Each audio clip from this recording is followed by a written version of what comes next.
Araarri isaa hedduu waan ta'eef harka Waaqayyoo irratti nan kufa, harka namaa irratti garuu hin kufu. Kitaaba Seenaa Baraa isa duraa boqonnaa 21 lakkoofsa 13.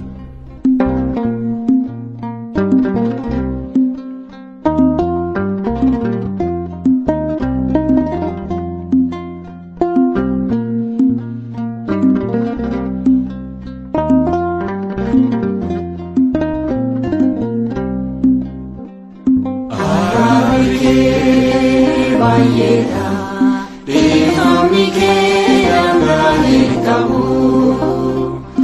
Araarri kee baay'eedha dhiifamni kee dhangaa hin qabu.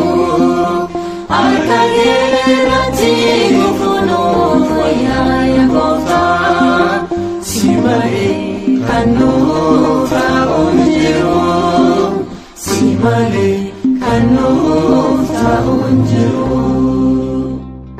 Araarri kee baay'eedha dhiifamni kee dhangaa hin qabu.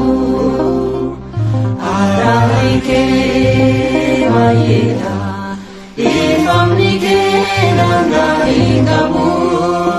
Harka kee irratti kufuunuuf wayyaa yaa Gooftaa, si malee kan nuuf ta'u hin jiru, si malee kan nuuf ta'u hin jiru.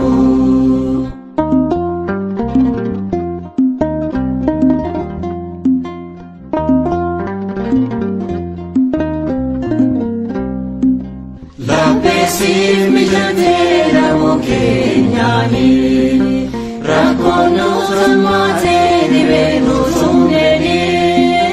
Beekonnee dhiifamkee dammaqnee hirriba, Maranaataa Yesuus si qofaatu jaba.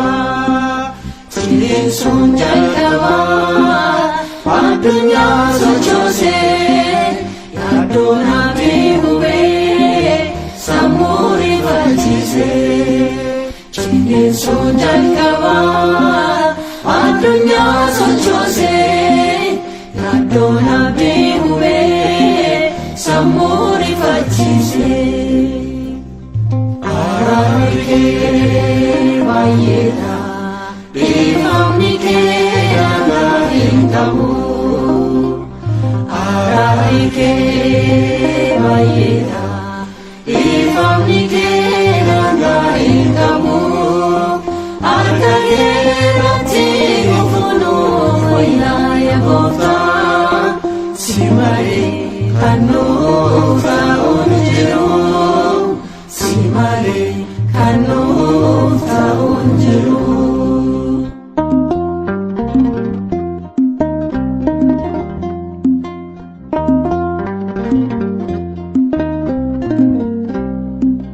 Bu'aa filee namaa gadi fagoo ta'e, si jalaatiin dhoksuu dukkannee danda'e.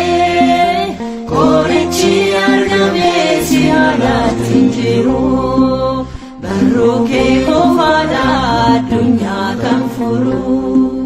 Ciniinsuun jalqaba addunyaa sochoosee, yaaddoon abdii hubee sammuu rifachiisee.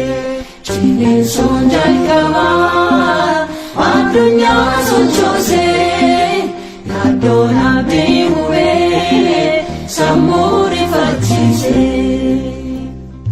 Araarri kee baay'eedha dhiifamni kee dhangaa hin qabu.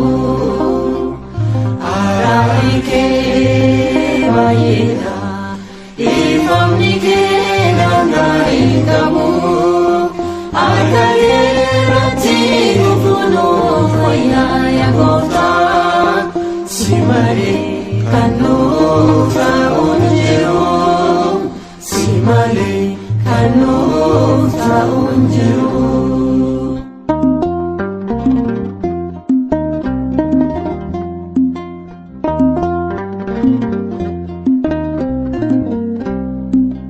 Guyyaan inni tollee fuusaatini sirraan dambaanuu du'aan wareeruni qilleensa boora'eessitu qulqulleessa ajjeesaan keenya sun nun argatu tasaa ciniinsuun jalqabaa addunyaa sochoosee yaaddoon abdii hubee sammuu rifachiisee ciniinsuun jalqabaa addunyaa sochoosee yaaddoon abdii hubee sammuu rifachiisee araarri kee baay'eedha dhiifamni kee nagaa hin qabu araarri kee baay'eedha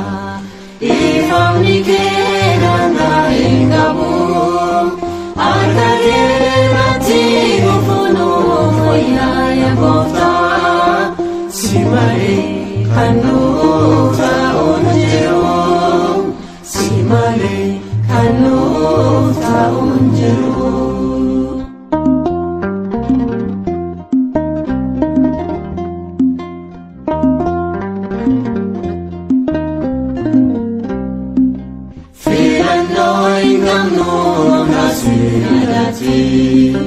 Siti monya gooftaa kufeessi duratti fayyisa addunyaa uumaa lafaaf samii akka arjummaa keetii ati nutti araarami akka arjummaa keetii ati nutti araarami.